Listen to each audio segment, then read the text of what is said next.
আজকে বাংলাদেশের মুক্তিযুদ্ধের অন্যতম আমাদের যে জাতীয় পতাকা লাল সবুজের পতাকা, সেই পতাকার অন্যতম রূপকার, অন্যতম স্বপ্নদ্রষ্টা, বীর মুক্তিযোদ্ধা, বাংলাদেশের স্বাধীনতার ইশতেহার পাঠক, কালিহাতির মানুষের নয়নমণি আমার আব্বা জনাব শাহজাহান সিরাজের ষষ্ঠ মৃত্যুবার্ষিকী।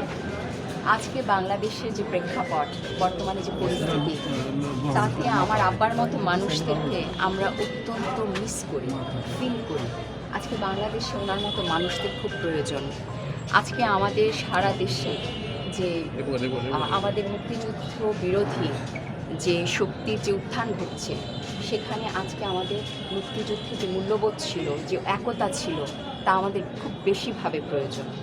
শুধু তাই না, আজকে আমাদের রাজনীতির মধ্যে যে অশ্লীলতা ঢুকে গেছে, নোংরা ভাষায় একে অপরকে আক্রমণ করা, সিনিয়র এবং জুনিয়রের মধ্যে কোনো বিভেদ না মানা, একে অপরকে ব্যক্তিগত পর্যায়ে নোংরা ভাষায় বারবার আঘাত করা, এই যে রাজনীতি, এই যে সংস্কৃতি, এবং এই যে আজকাল আমাদের সোশ্যাল মিডিয়াতে আমরা যা দেখতে পাচ্ছি যে বুলিং হচ্ছে, ট্রোলিং হচ্ছে, এবং সেখানে গঠনমূলকের বিষয়ের চেয়ে সব ক্ষেত্রে দেখা যাচ্ছে যে ব্যক্তিগত আক্রমণ, এই রাজনীতিতে আমার আব্বা বিশ্বাস করতেন না, তার সতীর্থরা বিশ্বাস করতেন না।